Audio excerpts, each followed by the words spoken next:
I'm Julia. My name is Ugo, and we are teaching artists with Opening Act. It's true. And today we're going to teach you how to play an improv game. Ugo, will you explain what improv is? Sure, Thanks. Julia. So before we get into this, improv is basically acting without a script. You're sort of making things up as you go along. Whatever comes to your mind is fair game. It's whatever you think of. One of the big things that we do in improv is we say yes and. So if I am playing an improv game with Julia and I'm like, Julia, I love this giant alligator that you have on your shoulders. I don't have an alligator on my shoulders. See, now that is something that we would do where it's like, I guess we would call that no, but, or like not accepting the offer that was given to We them. just ended the scene. Yeah, the scene kind of just drops. Nothing happened. It's no longer fun. It's no longer engaging.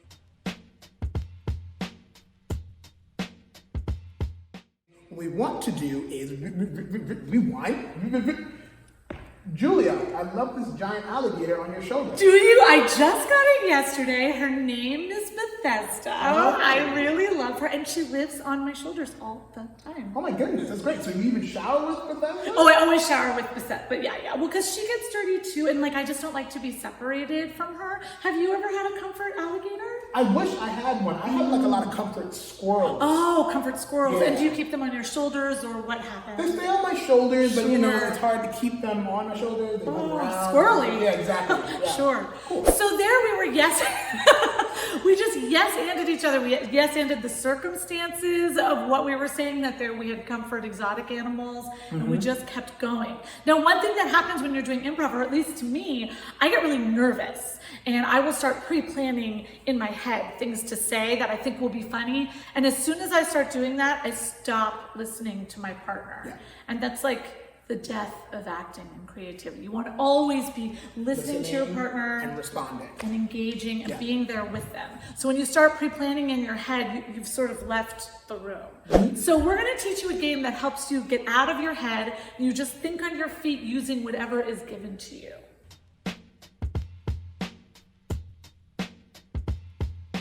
So this game is going to go like, I am going to, or you, whichever one of us. Whichever one of us.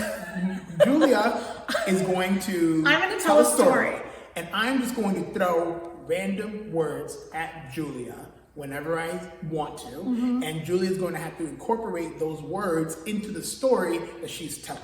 It's all about not thinking. It's just accepting the offer that's given to her and just going forward with it. Yeah, and I have to use every word that he says, and I have to just incorporate it straight into the story. So it goes something like this.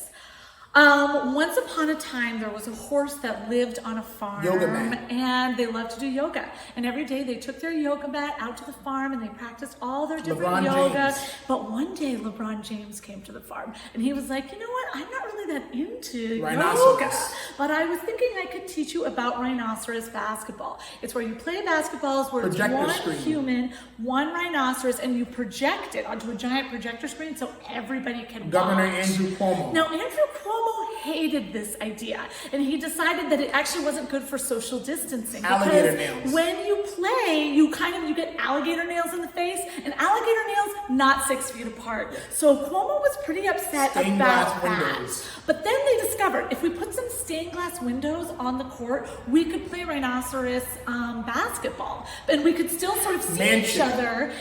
But you do have to have a giant mansion because stained glass windows really only work inside. And so Cuomo was like, Ladders. okay, fine, we'll get you some ladders. We'll help you build a mansion on your farm. The horse, LeBron James playing rhinoceros basketball Footstool. with their giant stained glass windows. And then they discovered if they all stood on footstools, they could keep their social distance better and really toss the balls to each Peyton other. Manning. And it was a pretty fun game. Now, Peyton Manning wanted to get involved, and he does a lot of commercials, and he was like, I want to advertise this to the world. Best Buy. And so he got a contract with Best Buy, and Best Buy was really into it. They turned it into a video game. They started Bronco. selling it all over the world. And then Bronco, who's this fabulous dog, you may know, he lives in Brooklyn, he's pretty famous.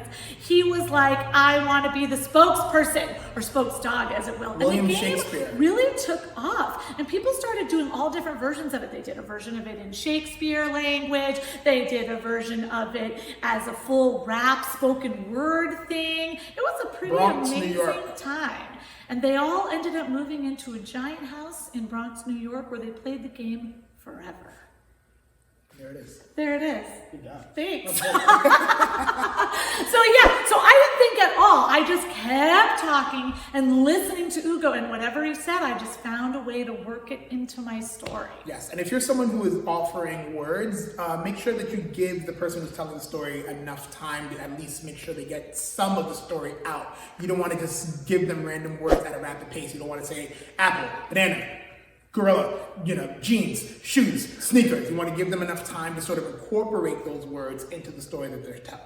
Yeah, and you can do this with a group of people, so one storyteller and a lot of different people giving suggestions. If you're doing this on Zoom, you could do this where people give the words into the chat and the one storyteller tells it. So you can do this just 2 people, like how we did it. So it's really very flexible game. Yeah. So our challenge to you, grab a friend, grab a sibling, grab a teacher, whatever you have, grab a pet, and try this out and film yourself doing one of these stories, getting lots of suggestions from whoever you have around you, and putting it on the Opening Act Instagram. Yes. Do we have a hashtag for it? Gosh. We should create one. You should create one. You should create one, not You us. make a hashtag. We're old. Yeah, hashtag improv. Yeah. Storytelling, word salad. Hashtag words, salad words. Salad words. Yes. Yeah. Thank you so much for learning improv with us today. We had a great time and hope to see you soon. Thanks for hanging out. Take care.